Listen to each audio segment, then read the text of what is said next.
ಕಾಶ್ಮೀರ ಭಾರತವನ್ನು ಮಾನವನ ಶರೀರಕ್ಕೆ ಹೋಲಿಸಿದ್ರೆ ಕಾಶ್ಮೀರವನ್ನು ತಲೆ ಅಂತ ಗುರುತಿಸಬಹುದು. ಆದರೆ ಇವತ್ತು ಆ ತಲೆನೇ ಹೋಗುವಂಥ ಪರಿಸ್ಥಿತಿ ಇತ್ತು.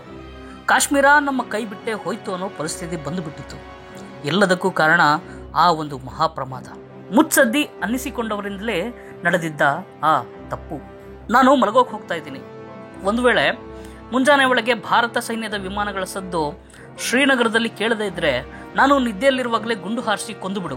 ಆವತ್ತು ರಾಜಾ ಹರಿಸಿಂಗ್ ತನ್ನ ಸೇನಾಧಿಕಾರಿಗೆ ಹೇಳಿದ ಮಾತಿದು.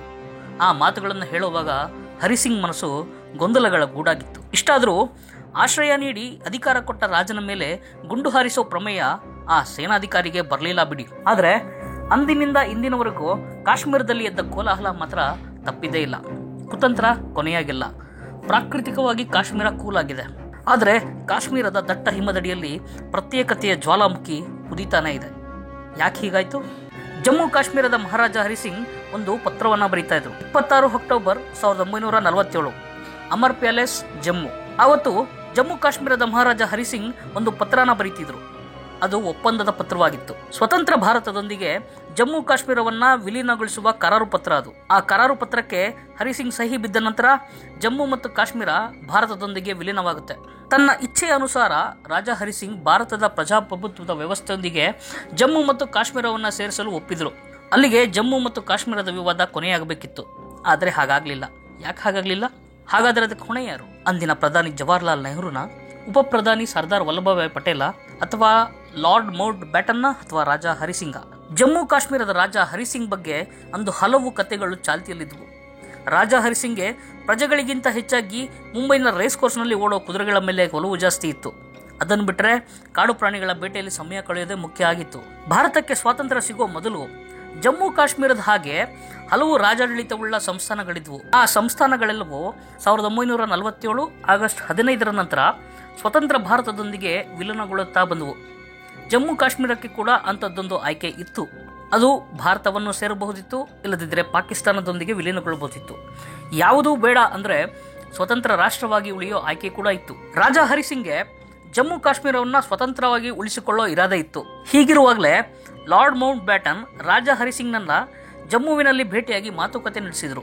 ಯಾಕಂದ್ರೆ ಮೌಂಟ್ ಬ್ಯಾಟನ್ ಮತ್ತು ರಾಜಾ ಹರಿಸಿಂಗ್ ಜೊತೆಗೆ ಉತ್ತಮ ಒಡನಾಟವಿತ್ತು. ಅದನ್ನ ಬಂಡವಾಳವನ್ನಾಗಿಸಿಕೊಂಡು ಭಾರತ ಅಥವಾ ಪಾಕಿಸ್ತಾನದೊಂದಿಗೆ ಜಮ್ಮು ಕಾಶ್ಮೀರವನ್ನು ವಿಲೀನಗೊಳಿಸೋಕೆ ಮೌಂಟ್ ಬ್ಯಾಟನ್ ಖುದ್ದು ಮುಂದಾಳತ್ವ ವಹಿಸಿದರು. 1947 ಜೂನ್ನಲ್ಲಿ ಶ್ರೀನಗರದ ಅರಮನೆಯಲ್ಲಿ ಆ ಬೈಠಕ್ ನಡೆದಿತ್ತು. ರಾಜಾ ಹರಿಸಿಂಗ್ ಜಮ್ಮು ಕಾಶ್ಮೀರದ ಪ್ರಧಾನಿ ಮತ್ತು ಲಾರ್ಡ್ ಮೌಂಟ್ ಬ್ಯಾಟನ್ ಆ ಬೈಠಕ್ನಲ್ಲಿದ್ದರು. ಸ್ವತಂತ್ರ ರಾಷ್ಟ್ರವಾಗಿ ಉಳಿಯೋ ಬದಲು ಭಾರತ ಇಲ್ಲವೇ ಪಾಕಿಸ್ತಾನದಲ್ಲಿ ಜಮ್ಮು ಕಾಶ್ಮೀರವನ್ನ ವಿಲೀನಗೊಳಿಸಿ ಅನ್ನೋ ಸಲಹೆಯನ್ನ ಲಾರ್ಡ್ ಮೌಂಟ್ ಬ್ಯಾಟನ್ ರಾಜಾ ಹರಿಸಿಂಗ್ಗೆ ನೀಡಿದ್ದ. ಈ ಬೈಠಕ್ ನಡೆದ ಮರುದಿನ ಮೌಂಟ್ ಬ್ಯಾಟನ್ ರಾಜಾ ಹರಿಸಿಂಗ್ನನ್ನ ಮಾತ್ರ ಭೇಟಿಯಾಗೋಕೆ ಬಯಸಿದ್ದ. ಆದರೆ ರಾಜಾ ಹರಿಸಿಂಗ್ ಮೌಂಟ್ ಬ್ಯಾಟನ್ನ ಭೇಟಿಯಾಗೋದಿಲ್ಲ.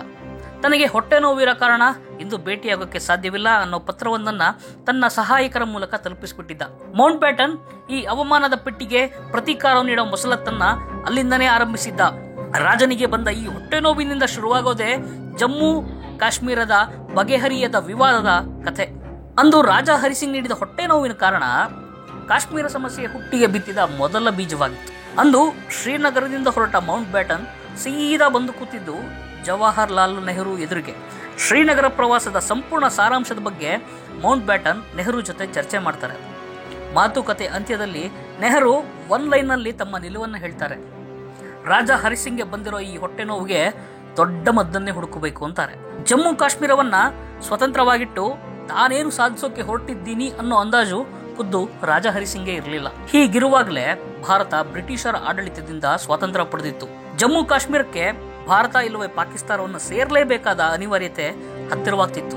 ಆದರೆ ಪಾಕಿಸ್ತಾನಕ್ಕೆ ಏನೇ ಆಗ್ಲಿ ಕಾಶ್ಮೀರ ತನ್ನ ಸುಪರ್ದಿಗೆ ಸೇರಲೇಬೇಕು ಅನ್ನೋ ಹಕೀಕತ್ತಿತ್ತು. ಭಾರತಕ್ಕೆ ಗೊತ್ತಿಲ್ಲದ ಹಾಗೆ ಮೌಂಟ್ ಬ್ಯಾಟನ್ ಕಾಶ್ಮೀರವನ್ನ ಪಾಕಿಸ್ತಾನದ ಹಿಡಿತಕ್ಕೆ ನೀಡೋ ಕೆಲಸವನ್ನು ಶುರು ಮಾಡಿಬಿಟ್ಟಿದ್ರು.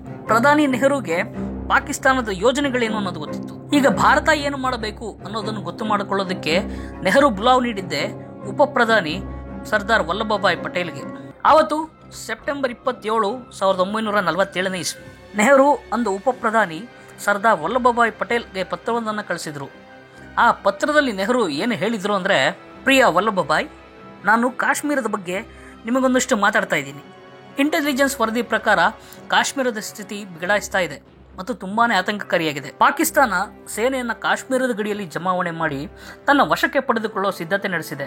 ಈ ಆತಂಕದಿಂದ ರಾಜಾ ಹರಿಸಿಂಗ್ ತಪ್ಪಿಸಿಕೊಳ್ಳೋಕೆ ಯಾವ ನಡೆ ಅನುಸರಿಸ್ತಾರೆ ಅನ್ನೋದು ನನಗೆ ಗೊತ್ತಾಗ್ತಿಲ್ಲ. ಪರಿಸ್ಥಿತಿ ನಿಭಾಯಿಸೋಕೆ ಶೇಖ್ ಅಬ್ದುಲ್ಲಾ ನ್ಯಾಷನಲ್ ಕಾನ್ಫರೆನ್ಸ್ನ ಹುರಿಯಾಳುಗಳನ್ನ ಜೈಲಿನಿಂದ ಬಿಡುಗಡೆಗೊಳಿಸಬೇಕಾಗಿದೆ. ಶೇಖ್ ಅಬ್ದುಲ್ಲಾ ಕಾಶ್ಮೀರದ ಕಣಿವೆಯ ಕಥೆಯಲ್ಲಿ ಬಂದು ಹೋಗುವ ಅತಿ ಮುಖ್ಯವಾದ ಪಾತ್ರ. ಆತನಿಗೂ ಕಾಶ್ಮೀರದ ಕಥೆಗೂ ಹೇಗೆ ಸಂಬಂಧ ಅನ್ನೋದನ್ನು ಹೇಳ್ತೀವಿ ಮುಂದಿನ ಎಪಿಸೋಡ್ನಲ್ಲಿ.